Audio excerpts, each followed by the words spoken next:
We're going to welcome in our next guest. We've got Blythe Brumleve joining us to talk a little bit about social media, the do's, the don'ts, the bops versus flops. And Blythe, one of us, not going to name names, needs a little more help on social than the other. I'm going to blame that on our age difference. Sorry, Anthony. But you know what? All of us could use a little bit of advice. How do you craft a post that succeeds versus one that just gets lost in your feeds? Sure. So we've talked a lot on FreightWaves now about sort of having a hierarchy of your content plan where you have a founder, you have an executive that is comfortable going on camera. Maybe it's a one-on-one type of interview, or maybe it's like a webinar.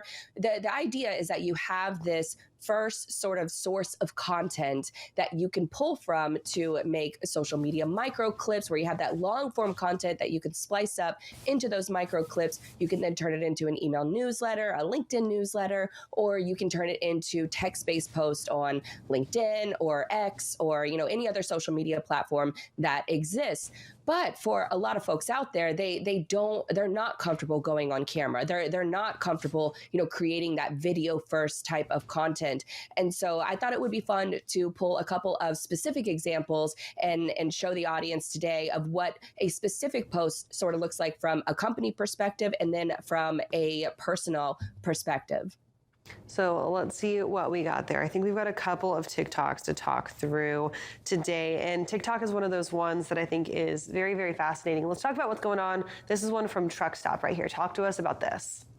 Sure. So with Truck Stop in particular, this is from from their X account. And I like it because it's really speaking from the brand perspective and not from a personal perspective. A lot of executives, a lot of people out there are not comfortable putting some of these posts to their own personal names. So they want to craft them from the company's perspective. But what happens is that for a lot of companies is that they're outsourcing their marketing. So for Truck Stop in particular, they've chose to go the other route where they hire somebody internally to create these posts for them. Now, this is sort of a little bit of a spicier post. You can kind of tell, I think, for a lot of folks that are in the industry that are watching, this post is really directed at, sort of setting the table stakes, really combating against fraud that's going on within the industry, a little bit spicy against, some of their perceived competitors. And so I like it because it's one of those things where you really are going bold on a channel that demands boldness. We talked a lot on FreightWaves now with you have to have a specific tone for each of these different social media channels. Twitter/X is one of those channels where it pays to be bolder. And that specific example is what they've been putting out more and more over on the X platform, formerly known as Twitter. And so that's a great example of something that you can hire someone internally and train them up on what you want your brand voice to be, and then be able to create graphics and media components that complement what you want that brand voice to be. And so from a company level, they're having a tremendous amount of success where they're able to really see a lot of the, so for social media channels in general, a personal account goes a lot more or a lot further than a company brand account, but they're proving the opposite, where they're not afraid to be a little bit bolder. They're not afraid to be a little bit fun and spicy on a channel that they've learned the nuances of that channel. And so that's a great example of how a company account who, gives a little bit of a leeway to that social media, hire within their organization, that they can then generate that additional brand exposure. It's almost like a, famous like Wendy's account over on Twitter/X, where you can see that they're not afraid to get a little spicy. They're not afraid to, up the ante a little bit, in less of, I guess, of a traditional PR friendly tone or voice. But that's an authentic approach that really gravitates people towards that account. That was my first thought, Blythe, was thinking about Wendy's, and they're not afraid to go after somebody or rebuttal anything, and in the most hilarious ways. When it comes to readability or maybe looking at LinkedIn, are there any tips that you have for that platform? Yes. So the other example that I pulled was from everyone's favorite follow over on LinkedIn is Charlie Safro. So she has about 45,000 follows. She's a CEO of CS Recruiting. Now, she is one of those people that is going to really go the extra mile for her own personal LinkedIn engagement. She's very proud of the fact that she writes all of her own posts. She really appeals to that target audience. And so this is a great example of being, the word authentic is kind of overused, but she is the perfect example example of being authentic, going after that target audience that she's trying to garner up, and gaining attention, gaining traction for the people that she wants to do business with, either directly or through a referral basis. And so a lot of her posts really resonate towards that direct audience that she's trying to reach, and she's being her authentic self. And the reason I show these specific examples is because of the fact that people are really drawn to specific examples. How specifically are you crafting these posts?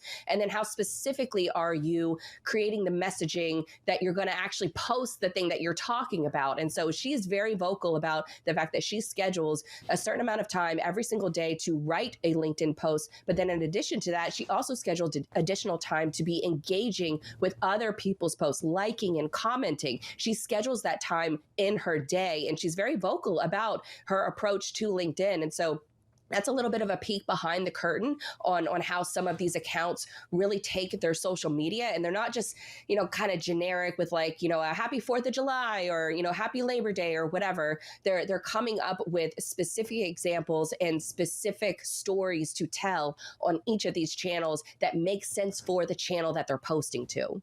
So, Blythe, when you're starting to try and garner attention or kind of navigate this personal versus professional space to exist in, is there one that is better than the other for a company, or does it really just depend on your company ethos, your company metrics, and what your company goals are?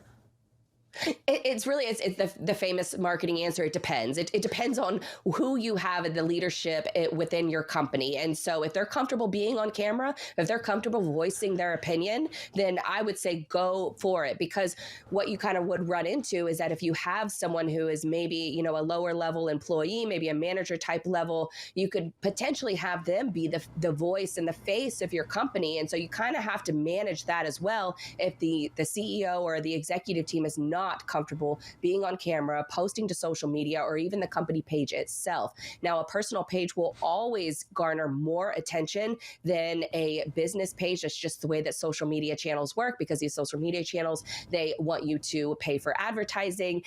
So especially from a business page, but whereas on a personal page, you're less likely to have to be forced into paying for that additional exposure. And so that's why personal pages always go a little bit further. But if you're willing to invest in somebody that's internal, that you can coach them up, that on your brand voice, you can coach them up to the point where they are comfortable speaking on behalf of your brand under that company page. And so that's the example with Truck Stop, is that you have somebody that is manning that account, but they're speaking on behalf of the entire company. So that creates additional levels of just sort of things you want to keep an eye on and things you want to coach them up and sort of train them up on. But it could lead to, whether it's somebody that is really not afraid, like Charlie, who's not afraid to post their own opinions and to post their own things to social media. Then you compare that to the company brand page, but both of them have a positive ROI because you're increasing brand awareness, you're increasing opportunities to reach your target customer. And if it's a personal one, then you're also increasing, different speaking engagements and different events that you can attend, versus the company page where it's probably more ROI driven or direct ROI driven.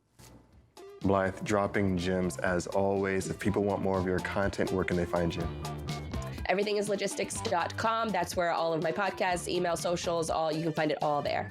And of course, follow Blythe on LinkedIn as well. You want to talk about personal bombs to drop, almost as good as what T-Law drops in Jacksonville on Sundays. All right, we're going to go ahead and take a quick break. We'll be back right after this.